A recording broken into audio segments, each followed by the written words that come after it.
समय था जब गरीब के घर का घुप अंधेरा ये पूछता था कि उसकी चौखट पर तरक्की आखिर क्यों नहीं पहुंची। लेकिन आज के छत्तीसगढ़ में हर निर्धन का घर एकल बत्ती से रोशन हो गया है। यही है छत्तीसगढ़ मॉडल। इसका केंद्र बिंदु है राज्य का गरीब से गरीब व्यक्ति। सरकार के द्वारा जो एकल बत्ती कनेक्शन देगी है ओकर से गरीब परिवार ला मुफ्त में रोशनी मिलते।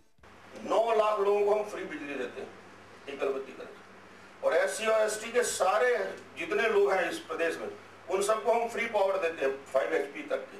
इसके बाद भी आज पावर के छत्तीसगढ़ का इलेक्ट्रिसिटी बोर्ड हिंदुस्तान में पहला बोर्ड है जो प्रॉफिट नहीं चल रहा है। छत्तीसगढ़ के कई पड़ोसी राज्यों में बिजली का भारी संकट बना रहता है, जैसे महाराष्ट्र।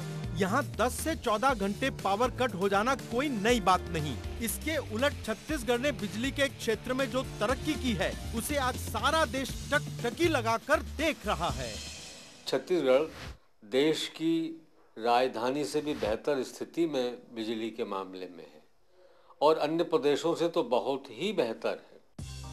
जब छत्तीसगढ़ के विकास का इतिहास लिखा जाएगा तब जनवरी 1 सन 2008 सुनहरे अक्षरों में अंकित होगा, क्योंकि ये वो तारीख है जिस दिन ये ऐलान किया गया कि छत्तीसगढ़ में अब कभी अंधेरा नहीं रहेगा। छत्तीसगढ़ ने 1 जनवरी 2008 को हमने घोषणा किया है कि अब आने वाले 30 साल छत्तीसगढ़ में कभी बिजली कटौती नहीं होगी। Zero power cut state for next 30 years. जिस समय छत्तीसगढ़ का इलाका बीमारू कहलाया जाता था, उस वक्त यहाँ इंफ्रास्ट्रक्चर यानी मूलभूत ढांचे की जबरदस्त कमी थी। किसी मामूली परिवर्तन से कुछ हासिल होने वाला नहीं था। जरूरत थी एक भारी भरकम कोशिश की, एक मिशन की, एक राजनीतिक इच्छा शक्ति की और एक क्रांतिकारी बदलाव की। सन 2000 से 2003 के दरमियान 14,360 किलोमीटर की तारें बिछाई गईं। लेकिन सन 2004 से 2007 के बीच यह आंकड़ा उछलकर पहुंचा 35,889 किलोमीटर तक। 2000 करोड़ के ये 4 साल में छत्तीसगढ़ के अंदर खंभा कराएं, ट्रांसमिशन लाइन बनाएं, ये बड़े बड़े टावर जिन बिजली के खड़े हुए 440 kV के, 220 के, 121 के, 33 के, 11 के, 2000 करोड़ के 40,000 किलोमीटर लाइन की तार के लाइन बिछाए के काम ये 4 साल में हुए। हैरत की बात है कि पिछले 50 सालों में जमीन के नीचे गड़े हुए कोयले की बेशुमार दौलत के बावजूद छत्तीसगढ़ के गरीबों को मायूसी के अलावा कुछ ना मिला। लेकिन आज जोशीले विचारों की बदौलत इस काले पत्थर को काला सोना बनाया जा रहा है। इसका मतलब है कि यहाँ का कोयला यहीं पर बिजली पैदा करेगा। वो दिन अब दूर नहीं जब देश के एक बड़े भाग को छत्तीसगढ़ बिजली देने में कामयाब हो जाएगा। हमारा टोटल बजट 18,000 करोड़ का है और मैं कैलकुलेट करता हूं कि 8 से 10,000 करोड़ सिर्फ बिजली से स्टेट को अर्निंग होगा।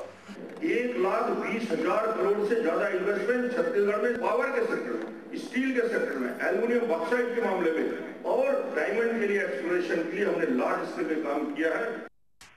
जनवरी 2007 में केंद्रीय उद्योग मंत्रालय ने एक घोषणा की। इसके मुताबिक निवेश के आंकड़ों के हिसाब से छत्तीसगढ़ बना देश का नंबर 1 स्टेट। छत्तीसगढ़ को प्राप्त हुआ 1,07,899 करोड़ रुपए का निवेश, रोजगार के नए अवसर, जीवन स्तर में बढ़ोतरी, आधुनिकीकरण की मुहिम, बाकी दुनिया से संपर्क और मानव संसाधन विकास एक नए छत्तीसगढ़ की रूपरेखा तैयार कर रहे हैं। छत्तीसगढ़ को बाहर के लोग जान रहे हैं। शिक्षा की दृष्टि से काफी बाहर से कंपनीज आ रही हैं। छत्तीसगढ़ के निर्माण के समय जो प्रति व्यक्ति पर कैपिटा इनकम जो 7,600 था, उसको इस अवधि में 2007 आते हमने इसको बढ़ा के 19,640 तक लाया है। बड़ी बड़ी निजी कंपनियां बस्तर, दंतेवाड़ा और सरगुजा में उद्योग लगाने आ रही हैं। गौरतलब है कि छत्तीसगढ़ में पिछले 3 सालों में 93 बड़े और लगभग 5,000 छोटे उद्योग लगाए गए हैं। इससे 40,000 से भी ज्यादा अतिरिक्त लोगों को रोजगार मिल गया है।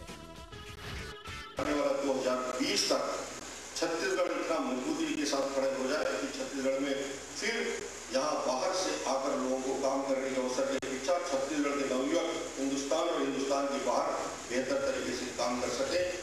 स्टील और स्पंज आयरन हिंदुस्तान के टोटल प्रोडक्शन का 27% छत्तीसगढ़ निर्माण करता है। हिंदुस्तान के एल्यूमिनियम का जो टोटल प्रोडक्शन राष्ट्रीय स्तर में है उसका 30% हम छत्तीसगढ़ में उत्पादन करते हैं और देश के सारे उत्पादन का 15% सीमेंट प्रोडक्शन छत्तीसगढ़ लगता है। विकास की इस यात्रा में कुछ पन्ने अगर पीछे की तरफ पलट दिए जाएं, तो उस वक्त का छत्तीसगढ़ आखिर कैसा था? सरकारी आंकड़ों के मुताबिक सन 2000-2001 में बेहतर जिंदगी की तलाश ने 5,65,341 लोगों को छत्तीसगढ़ छोड़ने के लिए मजबूर कर दिया। रोजगार की कमी, आर्थिक असुरक्षा और निराशा का माहौल लोगों के अंदर भयानक मानसिक तनाव पैदा कर देते हैं। नतीजा, लोग किसी दूसरी जगह की तरफ भागते हैं, इस उम्मीद में कि शायद उनकी जिंदगी में कोई बदलाव आ जाए। सन 2001 और 2004 के दरमियान 8 लाख से भी ज्यादा लोग छत्तीसगढ़ छोड़कर चले गए, लेकिन उन्हें शायद मालूम नहीं था कि जिस बदलाव, जिस उम्मीद और जिस परिवर्तन के लिए उन्हें अपना घर छोड़ना पड़ रहा था, वो जल्द ही छत्तीसगढ़ में भी होने वाला है। छत्तीसगढ़ में बदलाव की एक आंधी आ गई, विकास का करिश्मा हो गया। सन 2006-2007 के दरमियान पलायन में 90% की कमी दर्ज की गई। ये छत्तीसगढ़ के विकास का सबसे बड़ा सबूत है। ये बंद हुआ है, ये कम हुआ है, उसके दो कारण है। एक तो अपने गाँव में आदमी को रोजगार मिलने लगा है, दूसरा ये 3 रुपए किलो चावल, इस तरह की योजनाएं लागू हुई है, इनसे पलायन रुका है। छत्तीसगढ़ जन विकास के कल्पना और सपना हम देखे हैं, जेकर वजह से छत्तीसगढ़ के राज्य के निर्माण हुए हैं कि छत्तीसगढ़ पलायन की पीड़ा से मुक्त कर दे, छत्तीसगढ़ में कभी पलायन न हो, यही स्थानीय स्तर में व्यक्ति को रोजगार मिले और छत्तीसगढ़ आने वाला 10 साल के अंदर हिंदुस्तान के सबसे विकसित राज्य की श्रेणी में आ जाए।